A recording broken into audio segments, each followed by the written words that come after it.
A very good morning and good evening to everyone who's joined us. Really excited to be part of it. To introduce myself, my name is Rachita, and I'm from an organization called SELCO Foundation, who's based out of Bangalore, south of India. We've been primarily working on issues around sustainable energy, and we really feel it's a critical aspect in how we imagine our communities to move towards a more developed society and also a society which is better for our planet as well. So thank you again to everyone who's with us right now. We're super excited to be part of the IKEA Foundation Week and to be able to share our experience, the problems that we've identified, the solutions that we have developed together with IKEA Foundation, with the larger IKEA family.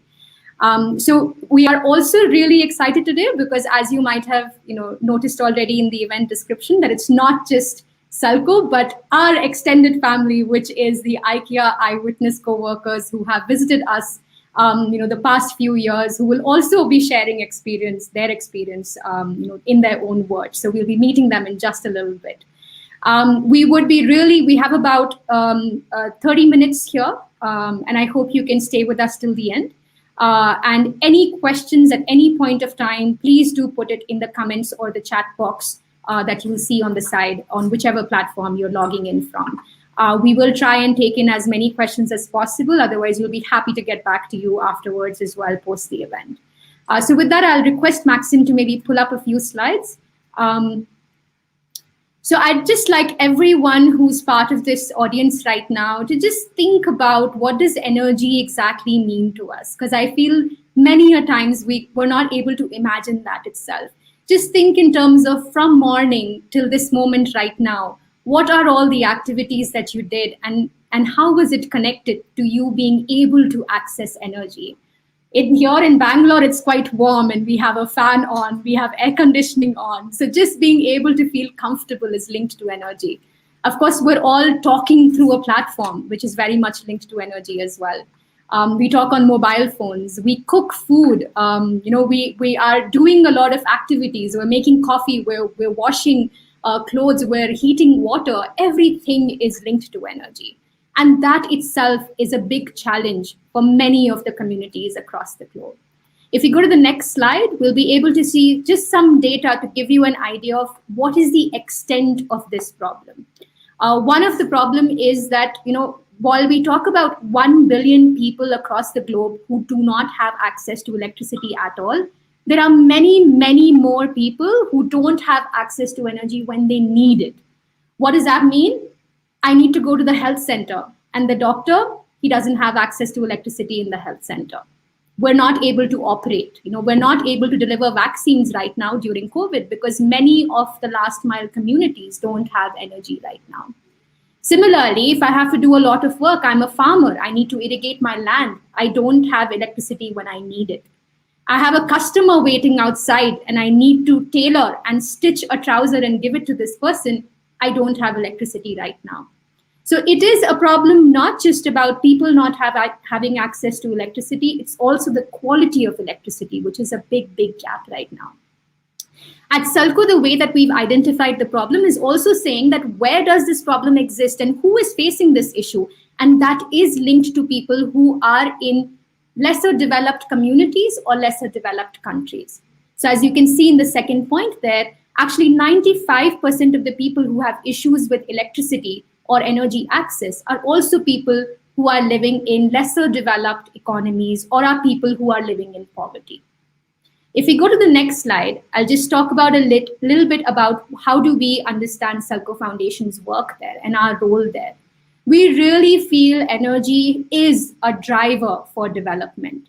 It drives for better health. It drives for better comfort. It drives for better livelihood. And it really needs to be looked at as a base underlying factor for anything that we do. And that's what we've been doing with IKEA Foundation as well. Identifying communities who are having issues with energy, what are they trying to do with it? And are they able to access the right solution? We really believe that if we do it through solar energy specifically, adding another dimension, we're not just looking at access to energy, but access to sustainable, clean energy. If we do that, the 1 billion people that we recognized earlier and the people who don't have, hundreds of millions who don't have access to reliable energy right now, will not only be able to improve their livelihoods, well-being, and health, but they'll also be climate resilient. And that's where, together with IKEA, we imagine a future which is not just, based on equality of access of energy, equality of access of livelihood and health, but also a future which is better for our planet and is climate resilient. So with that introduction, I'm super excited to bring in, I would say, two of our colleagues itself, Lynn Maxwell, who is the Sustainability Business Partner for Circular and Climate Positive Economies, and Craig, who's a logistics manager for IKEA in Edinburgh in Scotland. Both of them joined us 2 years back, which seems like a long time back, especially because we missed their sense of humor and missed their, just active, all the super active that they were on the ground. We missed that so much. But it's been 2 years, and what we've really appreciated is the bond that we were able to create, which makes it possible for us to even connect after 2 years. So over to them in terms of really trying to share their experience of what they saw on the field and how they see the connect between energy and development with the communities that they visited. So Lynn, please take it from here, and Craig, after that, we're looking forward to hear from you also. Once again, any questions, please do put it in the chat box or the comment section. Good morning, good evening, everybody. Delighted to be part of this. I think if we go to the first slide. So we were fortunate to go to India, as I said, 2 years ago, and we had to pack in quite a lot in the short week that we were there. So we've just selected some of the places that we went to. So Narayana Special Abilities School was the first one we want to talk about. It's based in Tallur in Kandapura. And what appealed to us particularly was, that they don't call these children special needs children, they call them special abilities. And that, I think, in itself shows what sort of school it was. It was started by Prima, who's now the principal, with just 4 children. And now they have 30 plus children between 5 and 15. And the thing that touched me most was she described them as being a teacher, a mother, and a friend. The school was actually, with the help of SELCO, is now solar powered, allowing them to have a digital education program with interactive content, which really helps the children because they have various different needs. They have lighting and they have a solar pump, all provided through SELCO. Prima is now the principal of the school with 4 other teachers and 2 teaching assistants. They have a little minibus that will take the children back and forward to the school. They have very mixed abilities, and with the help of SELCO, they've moved from having 1 room to now having another floor, which has 4 classrooms, which allows them to really split the children into abilities rather than ages. If we go to the next slide, and this is really where the school comes into its own, where it actually celebrates anything that the children can achieve, however small that is. And here we see Punina, who has actually been in the school since she was 6. She's now 15. She doesn't speak and she really struggles with academic abilities. However, she's a very gifted seamstress. So while she wasn't able to have a career working for a seamstress, she's now being able to, through making some of these beautiful placemats and these flowers, and being very gifted in working with the saris, she's now able to make her own income. So she's gone from being a child that perhaps was disadvantaged through the help of the school and the help of SELCO. She's now been able to make her own way in the world, which is something that I think we were really touched by. We'll go to the next slide. I think Craig's going to talk to you.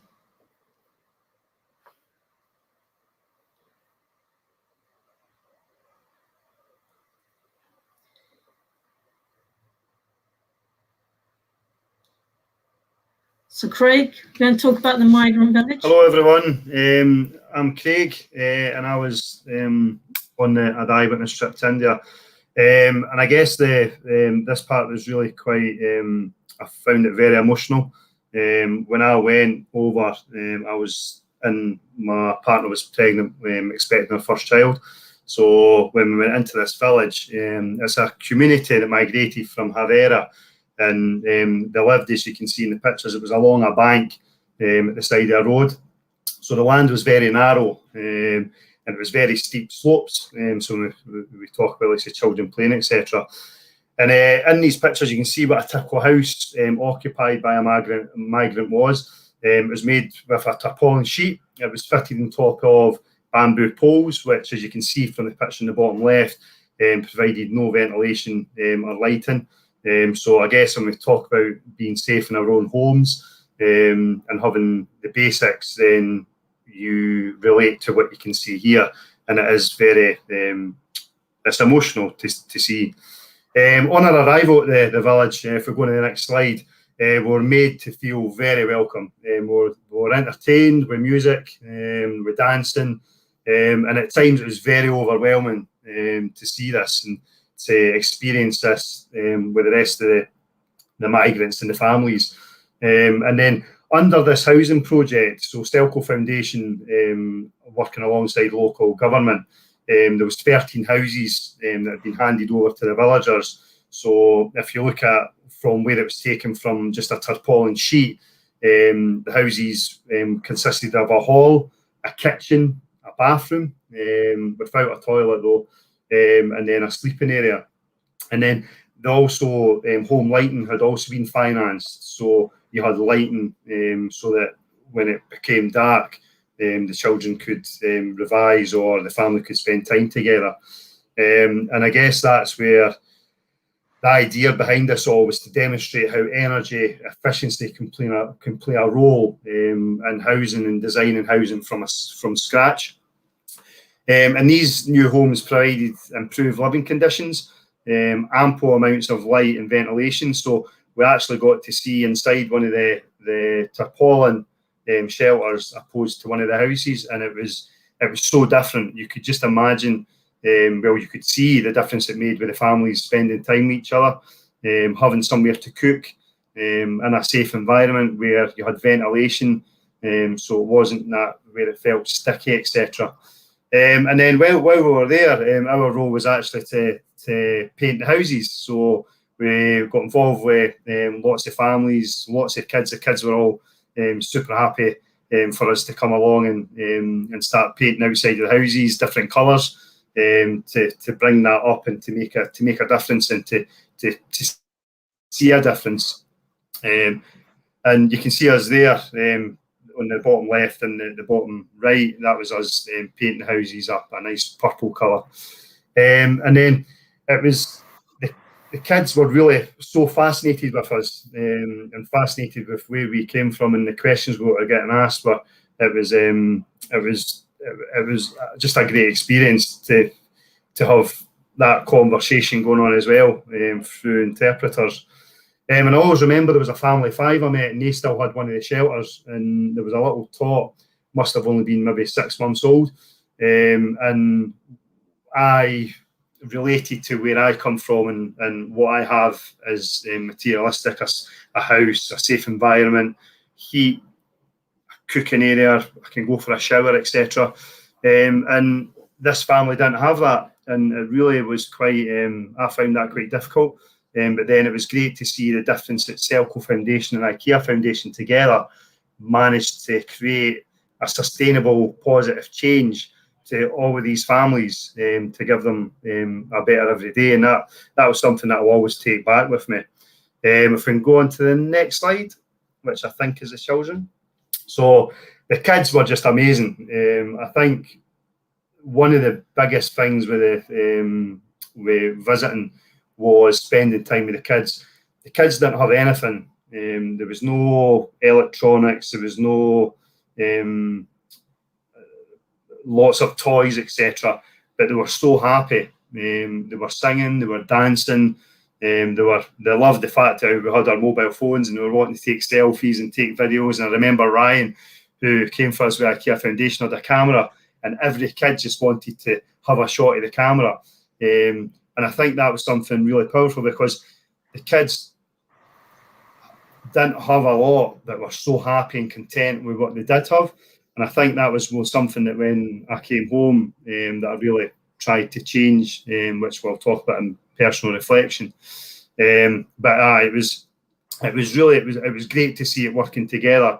but it was great to spend the time with the people to really see how it worked within that environment, and to see the difference that IKEA Foundation and SELCO Foundation working together can make. So it was a fantastic experience, and one that I'll always remember. And like I say, really thankful to Shahab and Rashida for organising that. So yeah, that was the village.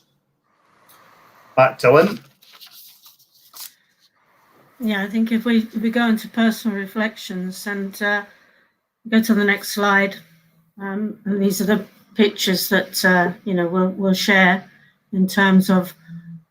For me, it was all about the children, and of course, this is what IKEA Foundation is all about. It's about how we can support children, and particularly for me, the Narayana school. My son is autistic, and he attended a special needs school here in the UK.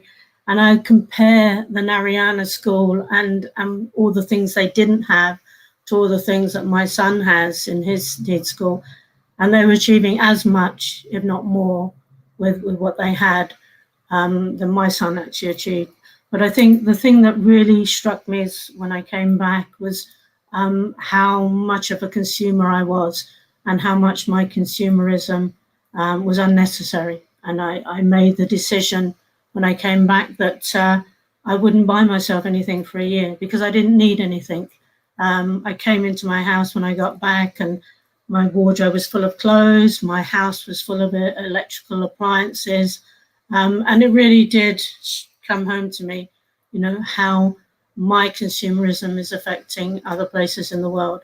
And also to appreciate what, electricity is and how important it is.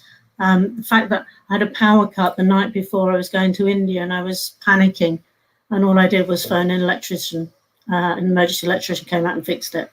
And then I went to India and saw how that just isn't possible. But SELCO are doing great work out there, as we saw.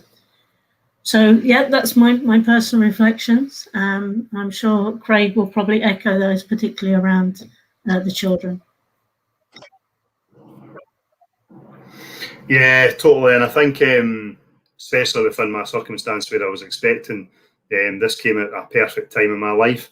I'm 40, so I'm not a young chicken, but then to experience this has changed me. And then also, for me, it's very much about talk about, like say, for the future generations, and how we create that positive change and awareness, I guess, with the generations. I guess the main reason we were there was to witness the difference that the new renewable energy made to people's livelihoods, education, houses, communities, and families. And we saw all of that, and I think we saw it in abundance. And when we take our everyday lives and we look at what we have so much, and we take that for granted.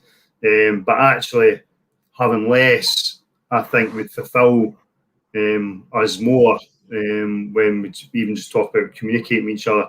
If I take, like, say, for instance, the kids, there wasn't this just going on the tablets or PlayStations or Xboxes. It was spending quality time with each other. And I guess that that's something that I want to instill into my little girl Faye, is that actually we don't need everything to have to better our lives, etc. And then one reflection is, since I've come back, and to be fair, the first, I would say, 3 months I found it difficult coming back, not thinking about and reflecting about what I'd experienced in India, is the immense amount of pride I have working within IKEA, knowing that we're helping to make a difference. And I think that we can take it all as individuals to make it, to do something to make it better. And I think, like, so when you look at what SELCO Foundation do with the support of IKEA Foundation, it's heartwarming, it makes you proud, and then it also makes you want to do more, and also to spread that awareness with as many people as we can. And that's why it's fantastic to have this IKEA Foundation Week, because I think more people need to know. And then coming back, I'll probably echo what Lynn said. I felt one of greed, as far as having as much as what I had in the sense of material things. I now ask myself, do I really need it? what difference can I also make long term to someone's life through me, and that's where I think the education of what I've seen in India will stay with me for a very long time, and it was life changing. So yes, that was my personal reflection. So I think we're finished that. We're going over to maybe Q&As. I think we're going back to Rashita. So thank you all. Thank you so much, Lynn and Craig, for that. I think one of the things that we always keep in mind is whenever we are innovating using solar energy and sustainable energy, that we're keeping in mind the planetary boundaries. We are questioning our patterns of consumption, and we're optimizing the solution. We're making them efficient in every which way possible. And I think the end users who you visited, they'll be happiest in terms of that takeaway that we're taking forward, which is we need to innovate. We need to bring these communities on the same level of well-being, but what does that exactly mean, and how do we reach that? And that is what IKEA and us are planning to do together. If we just, I have a few more questions. I saw that even from the comments, there was a question from Arun on the activities during COVID, and I just wanted to cover that really quickly. So if we could maybe just go to the presentation, Maxwell. And please do send us any questions. Lynn and Craig are here for another 10 minutes as well, and we have the session going on for another 10 minutes. Happy to answer anything. So even when it came to COVID, again, all of us have been witnessing COVID, and we know that India is going through a crisis right now. And again, what we did in the beginning, just imagine what happens when energy is not accessible. How do we really fight this pandemic? How do we really do testing? How do we, have people living in isolation? How do we have them access oxygen or critical care when they're actually, in a severe situation? Where do these hospitals lie? How do we reach these hospitals? And all of these questions are linked to energy. Even in terms of livelihood, as you'll see in the central picture, especially if you take farming sector as an example itself, it's been hit really badly because people are not able to process their goods. They're able to harvest it. They're not able to process and not able to store it. They don't have access to cold storage units or any kind of processing facility that makes it possible for them to sell it as an end product. So many of the sectors in India, many livelihoods are being impacted quite significantly. And the other piece that we're often taking for granted in urban areas or developed countries is education. We've had this pandemic for a year and a half, and schools are not functioning because digital education is not an option. Computers and mobile phones, internet is not an option for many communities because there is access to energy, which is a gap. Right? So we have children who've lost 1.5 years of their lives not being able to access education. And then, of course, the fun of it, being able to interact with your friends and interact with others as well. So all of these aspects, you'll be happy to know that in addition to IKEA supporting our work around livelihood, around health, we actually are looking at COVID relief as a very, very focused project, which we have been very fortunate to have IKEA as a partner as well. So if you look at the second slide, these are some of the kind of solutions that we're coming up with. We have looked at actually mobile testing kiosks, which are being deployed in the most remote areas with our partners. We have mobile testing centers. We have actually cold storage units, which is actually being put out for farmers. So they're able to quickly store their goods before actually sending it out. So that's just tied over a lockdown period that we're in currently. We also realize that as you would know as well in IKEA, I'm sure the pandemic is making you rethink the way that you do business. And that's happening with a lot of enterprises that we work with. Small retail shops, small pottery units, small automobile repair shops, small retail stores. How do they really reimagine their business? And who is helping them do that? That is the role that we are taking up. Craig, I'll maybe just request you to mute. I think there is the voice is bouncing off slightly. Hopefully that. Yes, thank you so much. So what you see here, for example, on the side, this is what usual automobile shops look like. They don't have access to energy. But what we've been doing is working with them and saying, how can you actually better your business at this point of time? Not only are you using energy, but they've started sanitizing vehicles as well, because that's the big need that we have right now. Many of the people who are looking at the restaurants right now have actually started delivering food to hospitals, to families that are in the need. They require to be able to increase their capacity right now as well. Tailoring units are making masks and PPE kits and providing it to last mile workers in their regions. All of these supply chains can be decentralized, can be made more local if we make an energy accessible to them. And that's what we've been strengthening, focused on livelihood and focused on health a lot more. So with that, again, we'll be happy to take questions, but just kind of pointing out to the last point, the main kind of takeaway that we would want you to have is, IKEA has been committed, obviously, to improving the future of the many, and also doing it in a manner that is, keeping in mind our climate or planetary boundaries as well. And that's been our vision at SELCO Foundation also. We've been focusing on needs of the user. We've been looking at sustainable energy as a way to impact people's livelihood, impact people's health, and redefine the way that they would develop, redefine the way their societies and communities would look like, that are optimized, that are efficient, that are climate resilient as well. So we are super excited to be able to share this journey with you. I hope many of you are able to visit us sometime soon when things open up. We look forward to having Lynn and Craig join us back someday and revisit some of the communities, maybe see how that's progressed and go for more projects after that. But please do send in any questions, even post that. If we go to the next slide, you will see our website and our email ID. Please do see, to learn more about our work, you can write to us. We'll be happy to share any other information after this as well.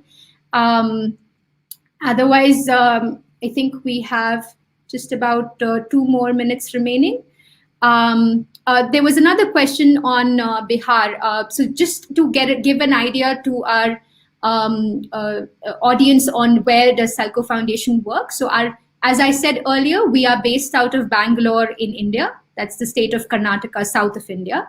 And we have been primarily focusing a lot of our work in the state of Karnataka, but also in the east and northeast of India. So specifically in states which are a lot less developed and a lot more remote, because we feel those are the most challenging geographies to work with, and that's the best utilization of our resources. So we are working in Orissa, in Jharkhand, Assam, Meghalaya, and Manipur. I'm sure IKEA Foundation as a whole, they have many partners in India, and some of them will be working in Bihar. But Mr. Raghu, if you have any specific questions, or if you would want us to connect to someone in Bihar, we'll be happy to do that.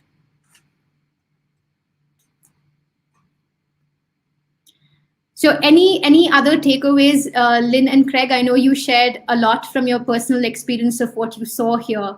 But what is the main feedback, or what are the main questions that you hear back from some of your coworkers? I know it's been 2 years and you've been sharing your journeys, continuously.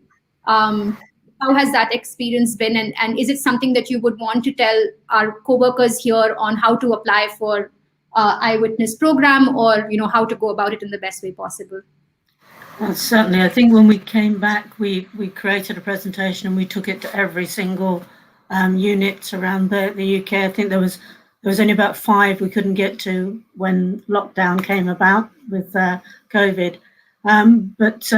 Yeah, I think without doubt everybody that saw the presentation was touched, and we had a lot of people that wanted to then apply to the IWitness program, which of course has been suspended for the moment, but I'm sure when it comes back, there'll be a lot of people within the IKEA that will want to have the same experience we had. Maybe not in India, because of course we have IWitness trips in lots of other places around the world. But yeah, certainly a lot of interest, and I'm sure we're going to have a lot more people that apply once we get back to normality, whatever that's going to be.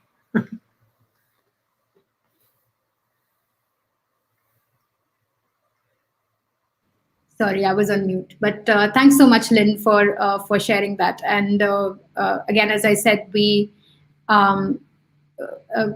sorry. I think, Craig, are you having trouble unmuting yourself?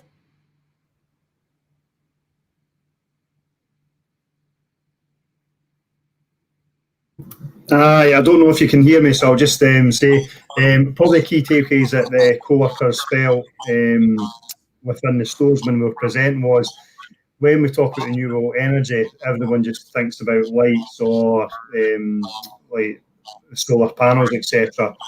But actually, when we presented and we spoke about so much within the infrastructure, the renewable energy was able to create positive change. It was quite an eye opener, and I think, like I say, it's something as simple as electric lights throughout the back garden. I've now changed to solar lighting, and then there's lots of co-workers that are then also thinking about, like I say, how can they do something a bit different, and that was definitely something that came up in the presentations. And then something else was there was a real emotive engagement with then wanting to try and come on to eyewitness trips. Obviously, COVID's hitting, that'll be a bit different, but definitely the engagement through having the presentations and showing what SELCO Foundation and IKEA Foundation are doing together definitely created a lot of engagement. So yeah, that's my key takeaways. I hope you got that, because my connection is not great. Yes, we did, Craig. Thank you so much. And before we end, I know we're out of time. We'll be joined by Lynn and Craig for another session tomorrow at the same time. So please, if you join halfway, or if you would like your other colleagues to join the presentation, please do request them to. And similarly, we would also have another session on Friday, which would be with eyewitness co-worker Julie, who's from the Netherlands team, who had come in November 2019, and she'll be sharing her experience. So please do, happy to, as I said, stay in touch. Please do write to us, and any questions that come up post this as well. I'm sure IKEA Foundation team would be happy to connect you to SELCO Foundation, and we can answer that. Thank you so much, Lynn and Craig, for joining us. It's an absolute pleasure to keep meeting or keep speaking to each other after a few months. Hopefully we can make it some way to make it faster, but and meet in person as well. But thank you so much for your time, and thank you so much, everyone, for your time, for joining in as well from different parts of the country. And please do participate in the rest of the IKEA Foundation Week as well. Your support means a lot to all of us. Thank you so much. Bye. Thank you. Thank you.